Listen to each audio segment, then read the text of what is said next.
everybody. I have restarted this video multiple times because 2 cups of coffee was not enough. I just seem to be having trouble focusing. And I remember being like this when my dad died months later. This is clearly not as difficult personally as losing my father, but some of the reaction is similar. I would literally think I was doing fine. I'm like, okay, I think I'm having a really good day. And then I would walk out of the house without shoes. So that's kind of how my brain is feeling right now, that I'm just not focusing very well. And yeah, I need, oh, the dog is pulling on the leash. I'm walking her, sorry. Okay, I'm gonna try to carry on. I've got the leash in my other hand now, so hopefully that'll work better. But I would find that I just couldn't focus. I would be doing okay and then completely lose track of something important. So that's kind of what I'm doing right now. I just am struggling to focus on very much. I need a really clear plan. And when I have a good plan for the day, I do a lot better. Today, I think it helps that I'm making food for the Aiken electric lineman.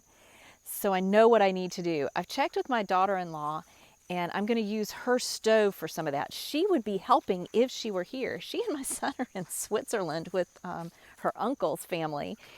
And so they have totally missed the storm. They left Wednesday before the storm hit Thursday night, and they won't be back until Monday. So they've completely missed the worst of it here.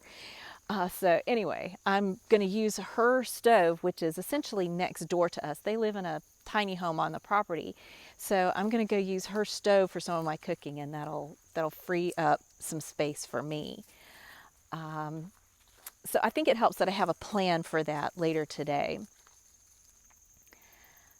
I was having a conversation with a friend in Lawrence County, which is a opposite side of Lake Greenwood from where our place is. Greenwood County is on the kind of the southwest side, and Lawrence is the northeast side. And they just got power in Lawrence County, I think yesterday, where she is. And our place at Lake Greenwood still doesn't have power. It's probably going to be today. The power company is estimating they'll have it done by tonight. But that's a full week without power in Greenwood, South Carolina. The scope of places that are affected by this hurricane is just tremendous. It's from obviously Florida, where there was landfall, through Georgia, right along the South Carolina-Georgia border, and up into North Carolina and eastern Tennessee.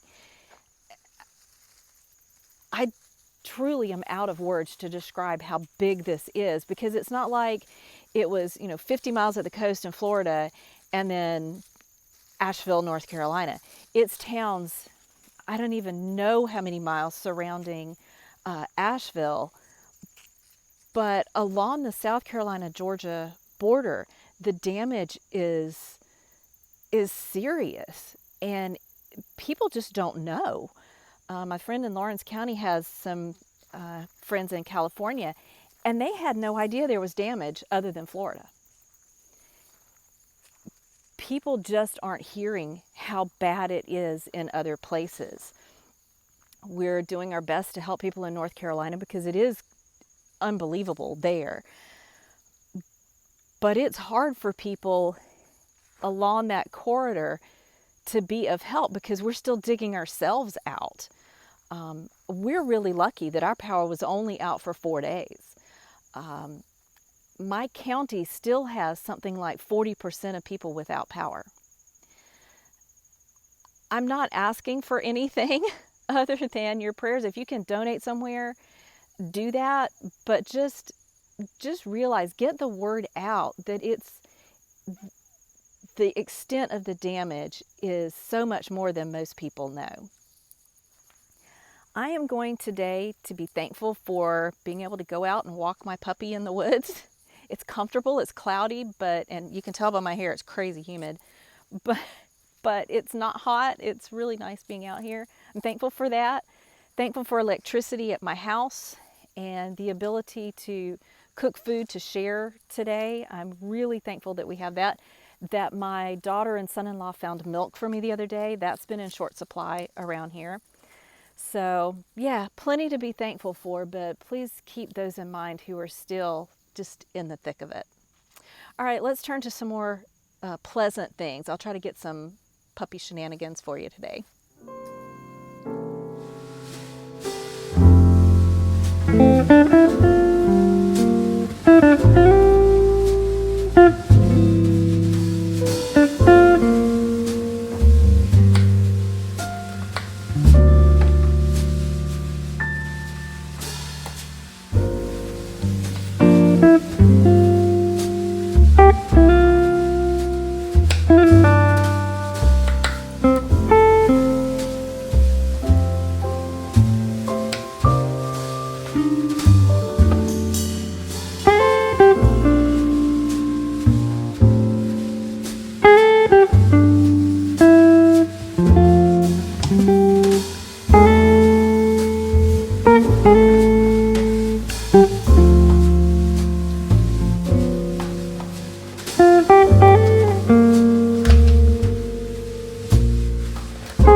Good morning. It is Saturday, October 5th, and I actually did my hair this morning.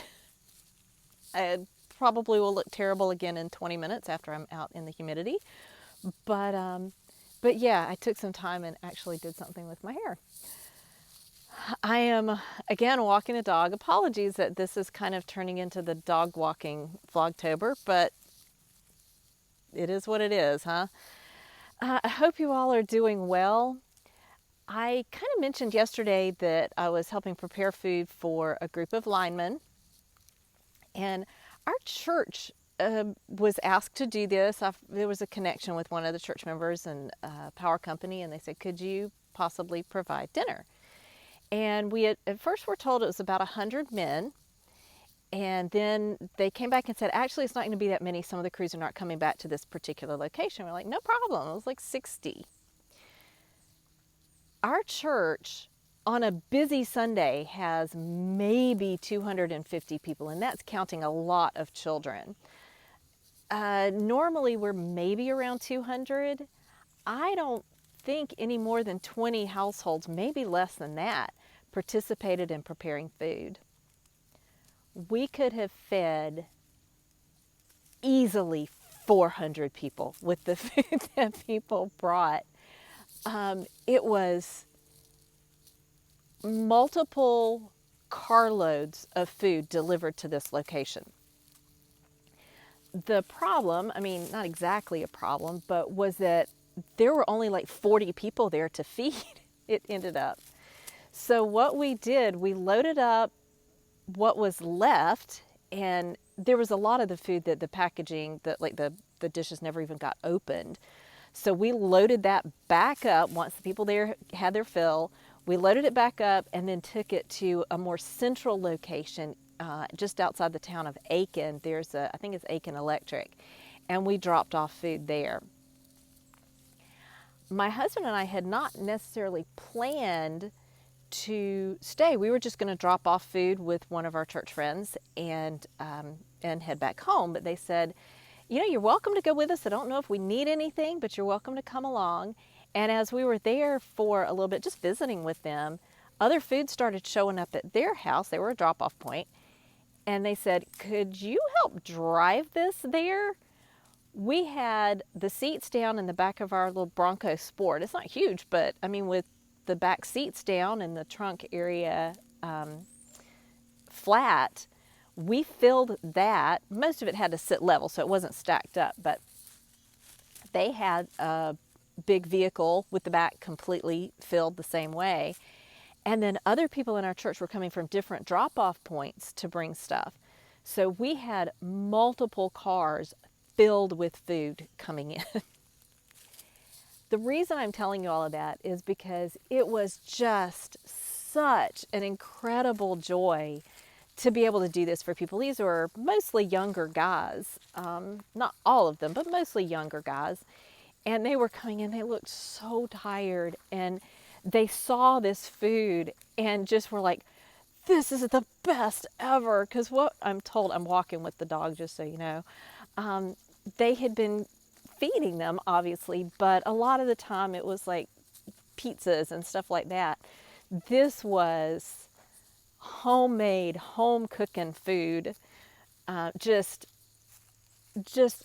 tables filled with vegetables and meats and desserts and salads and yeah, just everything you would want. And we kept telling them, please don't hold back. The table we had set up for them, or tables we had set up, we said, please eat. We've got more than double this still in the kitchen. So do not hold back. And they, I think they, most of them didn't. They just ate their fill, and it was just such a joy to be a part of feeding these men who have been out working so hard and trying to get power restored. So that made my day much better. It's just something about doing things for other people as you can that is so good at lifting spirits and being encouraging to your own soul. So that was just such a pleasure. But when we helped then take food on to Aiken for the electric company there, and they have many more people that are going through there 24/7. They said they're going to use that food. They have better facilities there for handling all the food. Like they had a giant refrigerator truck they could put it in. They said they will use that to feed people today. And I'm spinning around because of the puppy sniffing stuff. Anyway, we were talking to a lady there that's kind of was managing logistics there when we got there. And she was telling us about some of the counties in the area.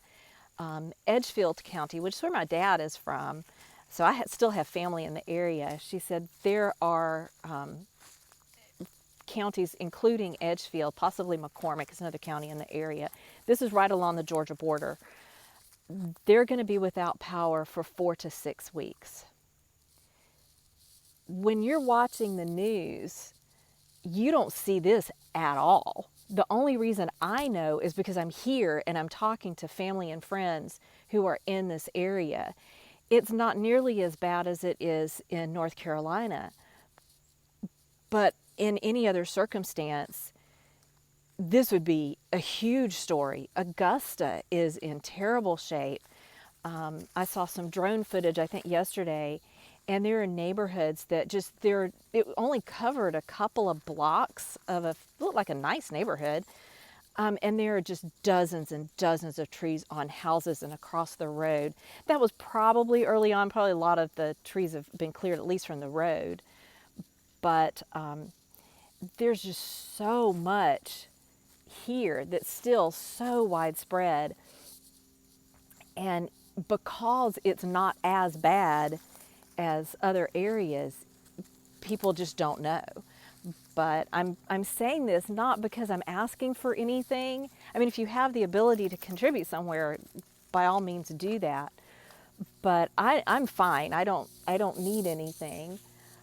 But just be aware that this is so much more than the stuff you're seeing on national news, only because it's not the worst. They're showing you where the worst damage is, and you're just not seeing it here. But it's going to be a month-long recovery along the South Carolina-Georgia border.